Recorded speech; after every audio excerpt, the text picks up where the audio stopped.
엘리사의 기적은 보여주기 위한 것이 아니라 사용하기 위한 것이었으며, 여기에 기록된 것은 진정한 자선의 행위였습니다. 그리스도의 기적도 이와 같아서 큰 기적이었을 뿐만 아니라 그 기적을 행한 사람들에게 큰 은혜를 베풀었습니다. 하나님께서는 그분의 권능으로 그분의 선하심을 영화롭게 하십니다. 엘리사는 불쌍한 과부의 호소를 기꺼이 받아들입니다. 그는 선지자의 과부였으니 그러므로 그가 누구에게 구할 것이요 선지자들의 아비요 그들의 가족의 복지를 염려하는 자에게 구할 것이냐? 예언은 신권처럼 수반되는 것이 아니었지만 선지자들도 제사장처럼 아내가 있었던 것 같습니다. 결혼은 모두에게 명예로운 일이며 가장 신성한 직업과 일치하지 않습니다. 이제 이 불쌍한 여인의 불평을 통해 우리는 그녀의 남편이 선지자의 아들 중 한 사람으로서 엘리사에게 잘 알려져 있었다는 것을 이해하게 됩니다. 저명한 은사와 직분을 가진 사역자들은 모든 면에서 열등한 사람들과 친숙해져야 하며 그들의 성품과 상태를 알아야 합니다. 경건한 사람이라는 평판이 있었다. 엘리사는 그가 주님을 경외하는 사람이라는 것을 알았습니다. 그렇지 않다면 그는 명예를 받을 자격이 없고 선지자의 일을 하기에 부적합한 사람이었을 것입니다. 그는 바알에게 무릎을 꿇지 않은 7,000명 중 한 사람으로서 배교가 만연한 시대의 정절을 지킨 사람이었습니다. 그는 좋은 사람, 좋은 사역자였지만 죽었습니다. 선지자들은 영원히 살 수 있습니까? 예언의 영으로 옷을 입은 사람들은 그로 인해 죽음의 뇌졸중으로부터 무장하지 못했습니다. 그는 자신의 가치보다 더 많은 빚을 지고 가난하게 죽었습니다. 그는 방탕과 사치와 방탕한 생활로 빚을 갚지 않았는데, 이는 그가 주님을 경외하는 사람이었기 때문에 그런 길을 택하지 않았기 때문입니다. 아니, 종교는 사람들에게 그들이 가진 것 이상으로 살지 말고, 하나님이 그들에게 주신 것 이상으로 지출하지 말고, 아니, 다른 합법적인 비용으로 지출하지 말 것을 의무화합니다. 왜냐하면 필연적으로, 그들은 마침내 모든 사람에게 자신의 것을 줄 수 없게 되어 계속해서 불의한 행위를 계속하는 죄를 증명해야 하기 때문입니다. 그러나 하나님을 두려워하는 사람들 중 많은 사람들이 고통스러운 섭리, 바다로 인한 손실, 불량 부채 또는 자신의 경솔함으로 인해 빚을 지고 파산할 수 있습니다. 빛의 자녀가 항상 이 세상에 대해 지혜로운 것은 아닙니다. 이세벨이 통치하던 시절 선지자들은 특히 가족이 있는 경우 생활에 많은 어려움을 겪었기 때문에 이 선지자는 박해로 인해 가난했을 것입니다.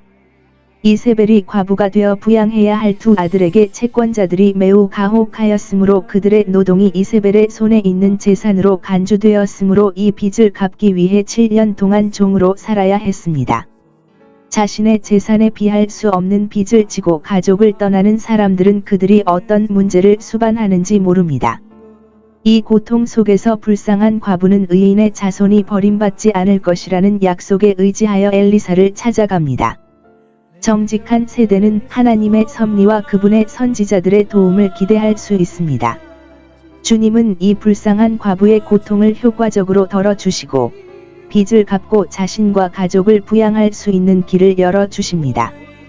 그는 따뜻하게 지내라, 배부르게 먹으라고 말하지 않으시고 그녀에게 진정한 도움을 주셨습니다. 그는 그녀에게 현재의 공급을 위해 작은 물질을 주지 않고 세상의 기름을 팔도록 설정하고 처음부터 주식을 그녀의 손에 넣었습니다.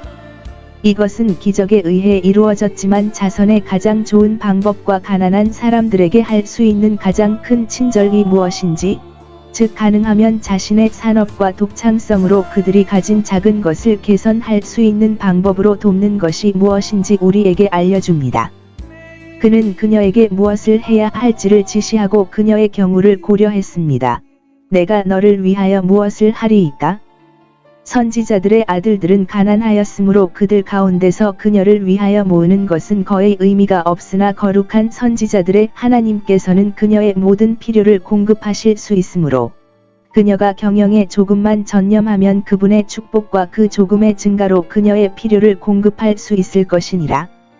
그러므로 엘리사는 그녀가 무엇을 팔아야 돈을 벌 수 있는지 물었고, 기름 한 냄비 외에는 팔 것이 없다는 것을 알았습니다. 만약 그녀에게 접시나 가구가 있었다면 그는 그녀가 채권자들에게 정당한 대우를 받을 수 있도록 그것으로 그녀에게 자신의 몫을 요구했을 것입니다. 우리는 어떤 것도 진정으로 또는 편안하게 자신의 것으로 생각할 수 없지만 모든 빚을 감았을 때는 그렇지 않습니다. 그녀가 이 기름 항아리가 없었더라면 신성한 힘이 그녀를 공급할 수 있었을 것입니다. 그러나 이것이 있으면 이것이 작용하여 우리가 가진 것을 최대한 활용하도록 가르칠 것입니다. 선지자는 그녀가 이웃들 사이에서 신용을 가지고 있다는 것을 알고 그녀에게 빈 그릇을 빌리라고 명령합니다. 그녀는 채권자들을 만족시키기 위해 자신의 것을 팔았던 것 같습니다. 그는 그녀에게 자신과 아들들에게 문을 닫고 그 모든 그릇을 채우는 동안 문을 닫으라고 지시합니다. 그녀는 채권자들과 다른 사람들이 이 기적적인 공급을 자랑하며 교만하게 보이지 않도록, 그리고 이 특별한 날에 하나님께 기도하고 찬양할 기회를 갖도록 하기 위해 문을 닫아야 했습니다. 기름을 부을 때 다른 과부의 식사가 지출되는 것처럼 기름을 부을 때 배가 되어야 했습니다. 우리가 가진 것을 늘리는 길은 그것을 사용하는 것이니 그렇게 하는 자에게 주실 것이다. 달란트를 쌓아두는 것이 아니라 거래하는 것이 달란트를 2배로 늘리는 것입니다. 엘리사나 선지자의 아들 중 어느 누구도 아닌 우리 자신이 부어주어야만 이 세상과 저 세상에서 우리를 풍요롭게 해주실 하나님의 축복을 기대할 수 있는 것은 우리 자신의 신중하고 부지런한 노력과 관련되어 있다는 것을 친밀하게 알 수 있습니다. 우리가 가진 것은 우리 자신의 손에서 가장 잘 증가할 것입니다. 그녀는 그렇게 했습니다. 그녀는 선지자가 자신을 바보로 만들려는 의도를 말하지 않고 하느님의 능력과 선하심을 굳게 믿고 선지자에게 순전히 순종하여 이웃의 큰 그릇과 많은 그릇을 빌려서 기름을 부었다. 그녀의 아들 중 한 명은 빈 그릇을 가져오고 다른 한 명은 가득 찬 그릇을 조심스럽게 치우는 일을 맡았는데 그들은 모두 생수의 샘처럼 항상 흐르면서도 항상 가득 찬 그릇을 발견하고 놀랐습니다. 그들은 샘물을 공급하는 샘을 보지 못했지만 우리의 모든 샘이 그분 안에 있다고 믿었습니다. 욥의 비유는 이제 편지에서 바위가 내게 기름강을 부어 주었나이다라는 구절에서 확인되었습니다. 아마도 이것은 아셀 지퍼에 있었을 것이며 그 축복의 일부는 기름에 발을 담그는 것이었습니다. 기름을 받을 빈 그릇이 있는 한 기름은 계속 흐르고 모든 그릇이 가득 차면 기름은 그대로 있었으니 이는 이 귀한 술이 흘러서 다시 모일 수 없는 땅에 엎질러진 물처럼 되는 것은 합당하지 않았기 때문입니다. 우리는 하나님과 그분의 능력과 풍성함과 그분의 은혜의 풍성함 안에서 결코 곤고하지 않습니다. 우리의 모든 견고함은 우리 자신 안에 있습니다. 실패하는 것은 우리의 믿음이지 그분의 약속이 아닙니다. 그분은 우리가 구하는 것 이상으로 주십니다. 그릇이 더 있었더라면 하나님 안에 채울 수 있을 만큼, 즉 모두에게 충분하고 각자에게도 충분합니다. 이 기름 항아리는 채울 그릇이 있는 한 소진되지 않았습니까?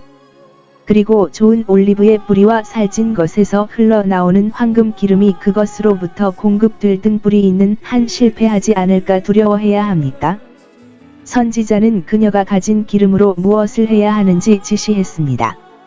그녀는 자신의 얼굴을 빛나게 하기 위해 그것을 자기 자신을 위해 보관해서는 안 됩니다. 섭리가 가난하게 만든 자들은 스스로를 위해 가난한 형편에 만족해야 하며 이것은 원하는 것을 아는 것이다. 보통보다 나은 것을 조금 얻었을 때 자신의 사치를 채우려고 생각하지 말아야 한다. 그녀는 기름을 부유한 자들에게 팔아서 스스로에게 줄 수 있는 여유를 가져야 한다. 우리는 기적에 의해 생산된 것이 포도주와 같이 최고였기 때문에 좋은 가격과 좋은 시장을 모두 가질 수 있었다고 생각할 수 있습니다. 아마도 상인들이 수출하기 위해 그것을 구입했을 것입니다. 기름은 이스라엘이 거래하는 상품 중 하나였기 때문입니다. 그녀는 기름값으로 받은 돈으로 빚을 갚아야 했습니다. 비록 그녀의 채권자들이 그녀에게 너무 엄격했지만 그렇다고 해서 빚을 잃어서는 안 됩니다. 그녀가 가장 먼저 해야 할 일은 이제 그렇게 할 수 있는 여력이 생겼으니 자녀들을 부양하기 전에라도 그 빚을 탕감하는 것이어야 합니다. 모든 사람에게 빚을 갚아주고 모든 정당한 빚을 갚아주고 우리 자신을 위해 조금이라도 남길지라도 모든 사람에게 자신의 것을 주는 것은 우리 종교의 기본 법칙 중 하나이며 이것은 억지로가 아니라 기꺼이 그리고 원망 없이 분노를 피하기 위해서뿐만 아니라 양심을 위해서도 그렇게 해야 합니다. 정직한 마음을 가진 사람은 일용할 양식이 자기 자신의 양식이 아니면 기쁨으로 먹을 수 없습니다. 나머지는 쌓아두어서는 안 되지만 그녀와 그녀의 자녀들은 기름이 아니라 그것으로부터 받은 돈으로 살아야 하며 그것으로 정직한 생계를 유지할 수 있는 능력에 자신을 두어야 합니다. 의심할 여지 없이 그녀는 하나님의 사람의 지시대로 행하였으니 그러므로 가난하고 곤경에 처한 사람들은 의무의 길에서 공급을 위해 하나님을 신뢰하도록 격려를 받으십시오. 진실로 내가 배불리 먹으리라 비록 잔치는 아니할지라도 우리가 지금 기적을 기대할 수 없는 것은 사실이지만 하나님을 기다리며 그분을 구하면 자비를 기대할 수 있습니다. 특히 과부들과 선지자들의 과부들은 특별한 방식으로 그분께 의지하여 그들과 그들의 아버지 없는 자녀들을 살리도록 하라. 이는 그분께서 그들에게 남편과 아버지가 되실 것이기 때문이다. 하나님께서 풍성히 축복하신 사람들은 하나님의 영광을 위해 그리고 그분의 말씀의 지시에 따라 그것을 사용하게 하라. 이 과부처럼 그것으로 정의롭게 행하고 그것을 사용함에 있어 하나님을 기쁘게 섬기며 엘리사처럼 그것을 필요로 하는 사람들에게 선을 행할 준비를 하고 눈먼 자의 눈이 되고 앉은 뱅이의 발이 되게 하라. 아브라함과 이삭과 마노아와 엘가나의 경우처럼 늙고 오랫동안 자식이 없는 자에게 아들을 주신 것은 신성한 능력과 은총의 고대 사례였으며 우리는 여기에서 엘리사가 행한 이적 가운데서 그것을 발견합니다.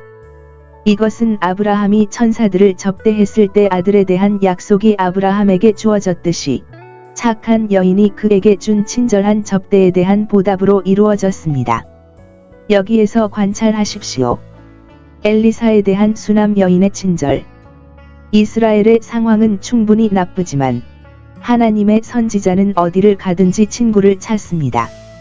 수넴은 이사갈 지파에 속한 도시로 엘리사가 사마리아에서 갈멜로 가는 길목에 있었는데 엘리사가 자주 다니던 길목이었습니다.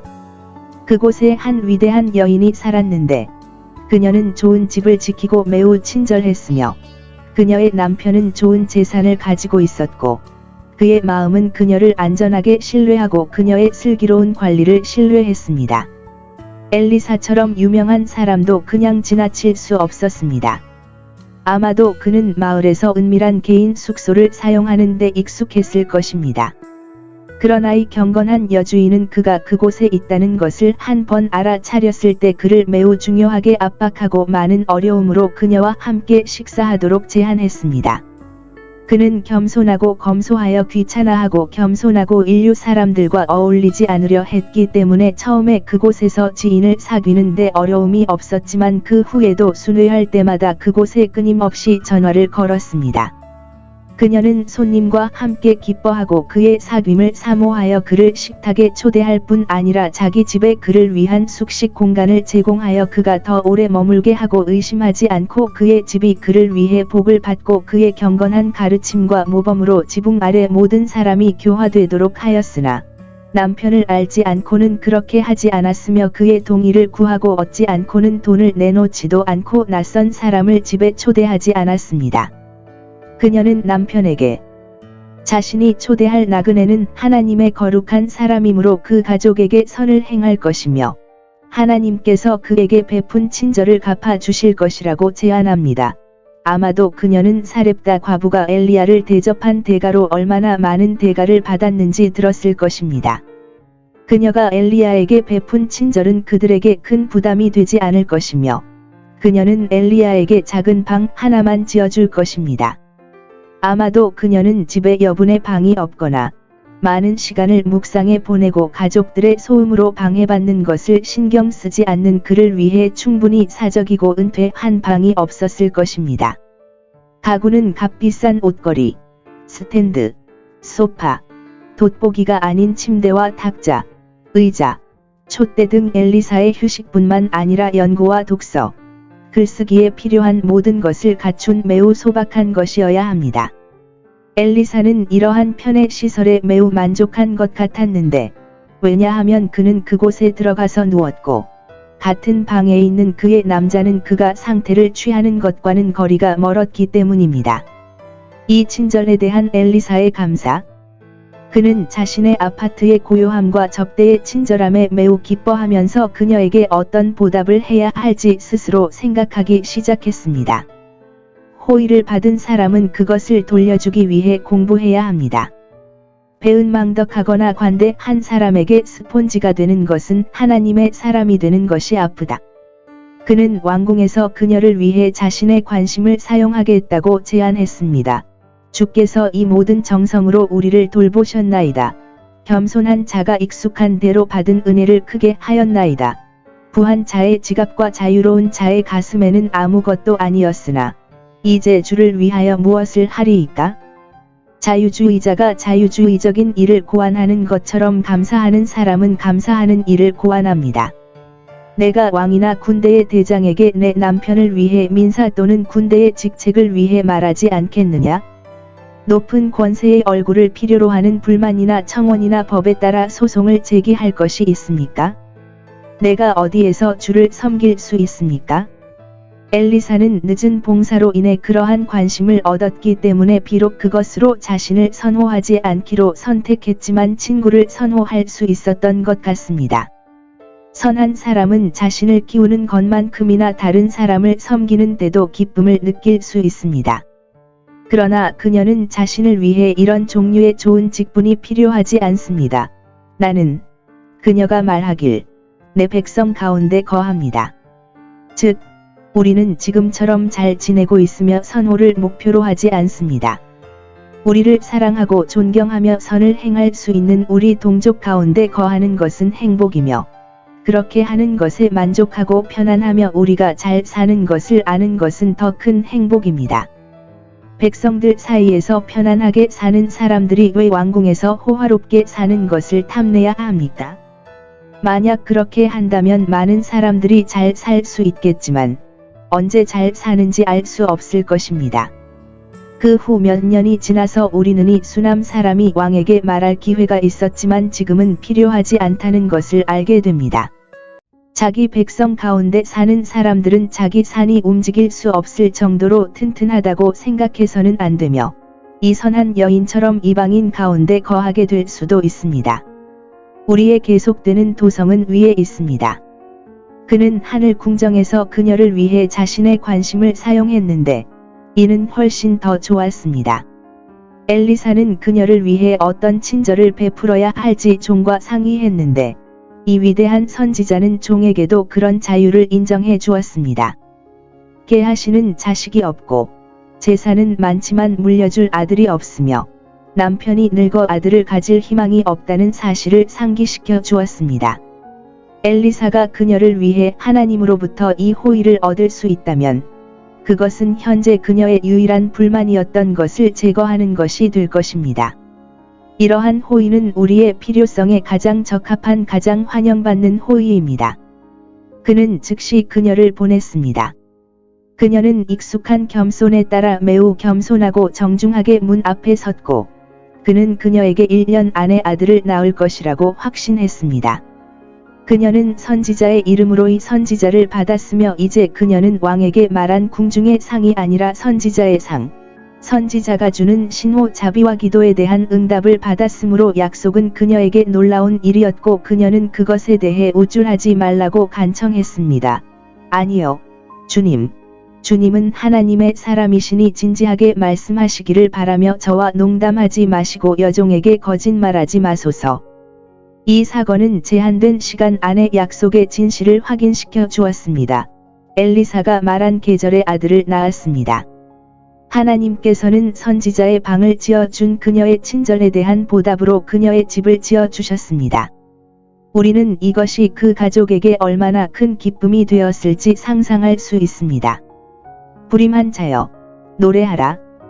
잉태하지 못한 자여, 이 아들이 태어난 후 선지자는 선한 수남 사람에게 2배로 환영을 받았을 것이라고 생각할 수 있습니다. 그는 자신이 그녀에게 빚을 졌다고 생각했지만 이제부터는 그녀가 살아있는 한 자신이 그에게 빚을 지고 있다고 생각할 것이며 그녀를 위해 너무 많은 일을 할 수 없을 것이라고 생각할 것입니다. 우리는 또한 그 아이가 선지자에게는 기도의 아들로서 매우 소중하고 부모에게는 노년의 아들로서 매우 소중하다고 생각할 수 있습니다. 하지만 여기 있습니다. 그토록 사랑하던 아이가 갑자기 죽었으니 유아기의 위험을 지나서 밭으로 갈 수 있었고 아버지는 그의 매력적인 이야기에 기뻐했고 아들의 기쁨은 수확의 기쁨보다 더 컸지만 추위나 들판의 더위는 순하게 자란 아이를 이기지 못했고 그는 아버지에게 머리가 아프다고 불평했습니다. 우리가 불평을 가지고 어디로 가야 하겠습니까? 하늘에 계신 아버지께로. 거기서 임양의 영은 모든 불만과 모든 욕망을 가진 신자들을 데려와 내 머리, 내 마음이라고 말할 수 없는 신음소리로 울부짖도록 가르칩니다. 아버지는 그를 어머니의 무릎으로 보냈고 그의 기질의 위험을 거의 의심하지 않고 어머니의 품에서 잠들고 잘 깨어나기를 바랐지만 병은 치명적이었습니다. 그는 죽음의 잠을 자고 아침에는 건강했고 정오에는 죽었으니 어머니의 모든 관심과 부드러움으로 그를 살릴 수 없었습니다. 약속의 자녀, 기도의 자녀, 사랑으로 주어졌지만 빼앗겼습니다. 어린아이들은 질병과 죽음의 무방비로 노출되어 있습니다. 그러나 신중한 경건한 어머니는 이 놀라운 고통 속에서 그녀의 입술을 얼마나 훌륭하게 지키고 있습니까? 그녀에게서 불평하는 말 한마디도 나오지 않습니다. 그녀는 아이가 다시 살아날 것이라는 강한 믿음을 가지고 있습니다. 아브라함의 믿음의 진정한 딸과 마찬가지로 그녀는 하나님이 그를 죽은 자 가운데서 살리실 수 있다고 설명합니다. 그녀는 사렙다 과부의 아들이 살아난 것과 엘리야의 영이 엘리사 위에 머물렀다는 소식을 들었고 하나님의 선하심에 대한 확신이 있었기 때문에 그토록 빨리 주신 것을 빼앗아 가신 분이 이제 빼앗아 가신 것을 회복하실 것이라고 믿을 준비가 되어 있었습니다. 이 믿음으로 여인들은 죽은 자를 살리심을 받았습니다. 이 믿음으로 그녀는 죽은 아이의 장례를 준비하지 않고 부활을 준비합니다. 그녀는 그를 선지자의 침대에 눕히고 그가 그녀의 친구를 세울 것을 기대합니다. 여자여, 내 믿음이 크도다. 그것을 행하신 이가 그것을 좌절시키지 아니하시리라. 슬픔에 잠긴 어머니가 선지자에게 이 슬픈 일을 신청한 것은 그가 지금 멀지 않은 갈멜산에 있는 대학에 있는 아주 좋은 기회에 일어났습니다. 그녀는 남편에게 선지자에게 가도록 허락해 달라고 간청했지만 남편이 그녀를 보내줄 만큼 믿음이 없을까봐 심부름을 알려주지 않았습니다. 남편은 초승달도 안식일도 아닌데라고 반대했는데 이는 그녀가 주님의 절기에 다른 선한 사람들과 함께 주님이 주재하는 집회에 가서 말씀을 듣고 기도와 찬양에 함께 참여했음을 암시합니다. 그녀는 때때로 자신의 가정에서 그의 도움을 받는 것만으로는 충분하지 않다고 생각했지만 위대한 여성임에도 불구하고 정해진 시간이 아닌 공예배에 참석했기 때문에 남편이 왜 날마다 가려고 하느냐? 무슨 일이냐? 괜찮습니다. 그녀가 말하길 괜찮을 것이니 나중에 직접 말하십시오. 이 남편과 아내가 서로를 존중하는 데 있어서 어떻게 서로 경쟁하였는지 보십시오. 아내는 남편에게 매우 충실하여 그녀의 여행에 대해 알기 전에는 가지 않으려 했고 남편은 아내에게 매우 친절하여 그녀가 자신의 사업에 대해 알기에 적합하지 않다고 생각했지만 반대하지 않았습니다. 그녀는 할 수 있는 모든 서둘러 선지자에게 갔고 그는 멀리서 그녀를 보고 그의 종을 보내어 무슨 일이 잘못되었는지 물었습니다. 질문은 구체적이었습니다. 너와 잘 지내느냐? 내 남편과 잘 지내느냐? 아이는 잘 있느냐? 참고 하나님의 사람은 부드러움과 관심을 가지고 친구와 가족의 복지에 대해 묻는 것이 좋습니다. 대답은 일반적으로 잘 지내고 있습니다. 게하시가 불평하러 온 사람이 아니었기 때문에 그녀는 이렇게 말하며 그를 미루었고 그녀는 거의 말하지 않았고 거의 말한 것은 곧 수정되었습니다. 그러나 그녀가 한 말은 매우 인내심이 있었습니다. 나와 남편과 아이는 잘 지내고 있습니다. 대시 모두 잘 지내고 있지만 아이는 집안에서 죽었습니다. 참고 하나님께서 우리의 소중한 관계를 죽음으로 부르실 때 우리는 조용히 우리와 그들이 다 잘 되었도다 라고 말하게 됩니다.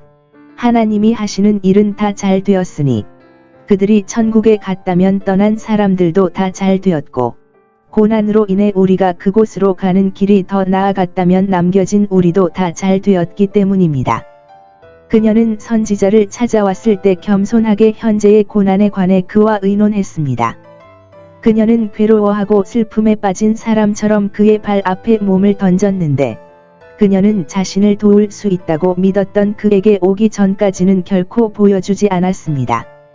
그녀의 열정이 봉사를 할 때 그녀는 그것을 발견하는 방법과 그것이 자신에게 해를 끼칠 때 그것을 숨기는 방법을 알고 있었습니다. 게하시는 주인이 그녀가 자기 발 앞에 누워 있는 것을 기뻐하지 않을 것을 알았기 때문에 그녀를 일으켜 세웠을 것이지만 엘리사는 그녀의 문제의 원인이 무엇인지 하나님으로부터 즉시 알지 못할 수도 있기 때문에 그녀의 소식을 기다렸다.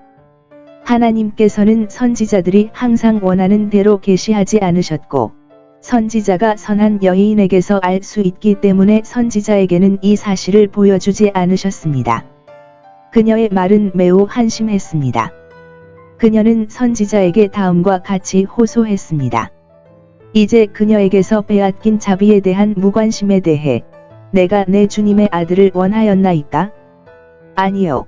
주께서 아시나이다. 그것은 주께서 제안하신 것이지 내가 제안한 것이 아니니이다. 나는 한나처럼 아들이 없어 근심하지도 아니하였고 라헬처럼 자식을 주시옵소서. 그렇지 않으면 내가 죽으리라 애원하지도 아니하였나이다. 참고 어떤 피조물의 위로를 빼앗길 때 은혜로 말미암아 우리가 그것에 지나치게 마음을 두지 않았다고 말할 수 있다면 좋겠으나 만일 그렇게 했다면 우리는 그것이 분노로 주어지고 진노로 빼앗긴 것을 두려워할 이유가 있기 때문입니다. 선지자의 말씀에 대한 그녀의 전적인 의존에 관하여 내가 말하지 아니하였느냐 나를 속이지 말라 하였느냐? 예, 그녀는 그렇게 말했으며 이에 대한 반성은 자신을 속인 선지자와 다투는 것으로 간주될 수 있습니다. 그녀는 자비가 너무 빨리 제거되었을 때 자비로 자신을 조롱했다고 생각할 준비가 되어 있었고 그 안에서 위로를 받기 시작했을 때 아이를 빼앗기는 것보다 이 아이를 갖지 않는 것이 더 나았을 것이라고 생각할 준비가 되어 있었습니다. 자비를 잃었다고 해서 자비의 은사를 과소평가해서는 안 됩니다. 또는 선지자에게 아이를 다시 살려달라고 간청하는 것처럼 내가 말하기를 나를 속이지 말라 하지 아니할 줄을 내가 아나이다. 하나님의 섭리가 우리를 실망시킬지라도 하나님의 약속은 결코 우리를 속이지 않았고 앞으로도 속이지 않을 것임을 확신할 수 있으니 그 안에 있는 소망이 우리를 부끄럽게 하지 않을 것입니다. 아이를 다시 살리신다. 우리는 그 여인이 엘리사에게 아이의 죽음에 대해 더 분명하게 설명했고 엘리사는 그 아이에게 부활에 대한 더 분명한 약속을 주었다고 생각할 수 있는데 여기에 간략하게 설명되어 있습니다. 엘리사가 게하시를 보내어 죽은 아이에게 급히 가서 지팡이를 주며 그것을 아이의 얼굴에 얹으라고 명령했습니다. 나는 이것을 어떻게 해석해야 할지 모르겠습니다. 엘리사는 엘리야가 죽은 아이를 살리기 위해 아주 가까이 다가가서 아이에게 몸을 얹고 기도하고 또 기도한 것을 알고 있었는데 특히 엘리야가 직접 오는데 아무런 장애가 없는데도 이렇게 사소한 의식으로 이 아이를 살릴 생각을 할 수 있었을까요? 이와 같은 권세를 게하시보다 더 나은 사람에게 위임할 수 있겠습니까? 홀 주교는 그것이 신성한 본능이 아니라 인간의 자만심에서 행해졌기 때문에 그 효과가 실패했다고 제안합니다. 하나님은 그러한 큰 호의를 너무 싸게 만들거나 너무 쉽게 얻을 수 없게 하여 과소평가되지 않도록 하실 것입니다. 여인은 선지자 없이는 돌아가지 않기로 결심했습니다. 내가 주를 떠나지 아니하리이다. 그녀는 지팡이에 대한 큰 기대가 없었고 손을 가질 것이며 그 권리에 있었습니다. 아마도 하나님은 여기서 창조주이자 우리의 주인이신 창조주의 힘만이 그 무게를 감당할 종인 피조물에 대한 신뢰를 두지 말라고 가르치시려는 의도가 있었을 것입니다. 게하시는 아이에게 생명의 기미를 보이지 않고 성공하지 못한 채 다시 돌아옵니다. 아이는 깨어나지 않았고 어머니의 위로를 위해 아이의 죽음은 잠에 불과하며 곧 깨어날 것이라고 기대했습니다. 죽은 영혼을 영적인 생명으로 살리는 사역자들은 여기 게하시처럼 자신의 힘으로는 더 이상 할 수 없습니다. 그들은 선지자의 지팡이처럼 말씀을 그들의 얼굴 앞에 놓지만 그리스도께서 그의 영으로 직접 오시기 전까지는 음성도 들리지도 않습니다. 문자만으로는 죽이고 생명을 주는 것은 영입니다. 마른 뼈에 생명을 불어넣는 것은 마른 뼈에 예언하는 것이 아니라 하늘에서 숨이 와서 죽임을 당한 사람들에게 숨을 불어넣어야 합니다. 선지자는 간절한 기도로 하나님으로부터 이 죽은 아이를 다시 살리는 것을 얻었습니다. 그는 자기 침대에서 죽은 아이를 발견하고 문을 2번 닫았습니다. 죽은 아이조차도 여전히 존재하고 잃어버린 것이 아니기 때문에 쌍둥이 중 하나인 사람으로 언급됩니다. 그는 하나님이 주신 권능으로 영광을 돌리거나 과시하고 사람들에게 보이기 위해 그것을 사용하지 않기 위해 모든 동료를 차단했습니다. 관찰하십시오.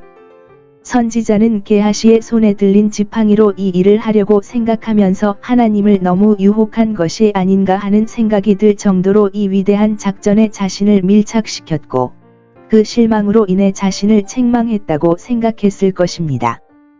그는 이제 그 일이 생각했던 것보다 더 어려운 일이라는 것을 알았기 때문에 매우 엄숙하게 그 일에 임했습니다. 그는 엘리야가 그랬던 것처럼 주님께 기도했습니다. 아마도 이 아이의 영혼이 다시 그에게 들어오게 해달라고 기도했을 것입니다. 그리스도께서는 권세를 가진 자로서 죽은 자를 살리셨고 대쉬 젊은이여 일어나라 대쉬 내가 내게 이르노니 나사로야 일어나라. 그는 생명의 주님인 아들처럼 강력하고 신실했기 때문입니다. 엘리야와 엘리사는 종으로서 간청으로 행했습니다. 그는 아이에게 안수하여 마치 그의 생명력이나 영을 아이에게 전달하려는 듯 했습니다. 그리하여 그분은 자신의 간절한 소망을 표현하셨고 이 위대한 일을 이루기 위해 의지하신 신성한 능력의 표징을 주셨습니다. 그는 먼저 하느님의 이름으로 아이에게 생명의 숨결을 불어넣는 것처럼 입을 아이의 입에 대고 눈을 아이의 눈에 대고 생명의 빛에 다시 눈을 뜨게 하고 손을 아이의 손에 대고 힘을 불어넣었습니다. 그런 다음 그는 돌아와서 돌봄과 관심으로 가득 찬 사람처럼 집 안으로 걸어 들어갔고 자신이 하는 일에 전적으로 의도를 가지고 있었습니다. 그런 다음 그는 다시 계단을 올라가서 2번째로 아이에게 몸을 뻗었습니다.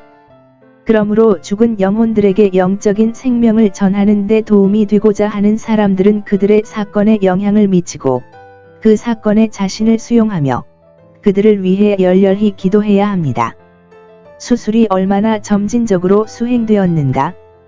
처음 적용했을 때 아이의 살이 따뜻해졌고 선지자는 즉시 기도를 계속하도록 격려를 받았습니다. 잠시 후 아이는 재채기를 7번 했는데 이는 생명뿐만 아니라 활기를 나타내는 표시였습니다. 어떤 사람들은 하나님이 아담에게 생명의 숨결을 불어넣었을 때 그가 살아있다는 첫 번째 증거가 재채기였다는 고대 전통을 보고했으며 이로 인해 재채기를 하는 사람에게 경의를 표하는 관습이 생겨났다고 합니다.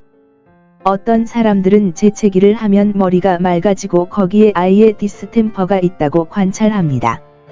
아이가 어머니에게 살아서 회복된 것이 얼마나 기쁜지 모든 관계자들이 조금도 위로를 받지 않았습니다.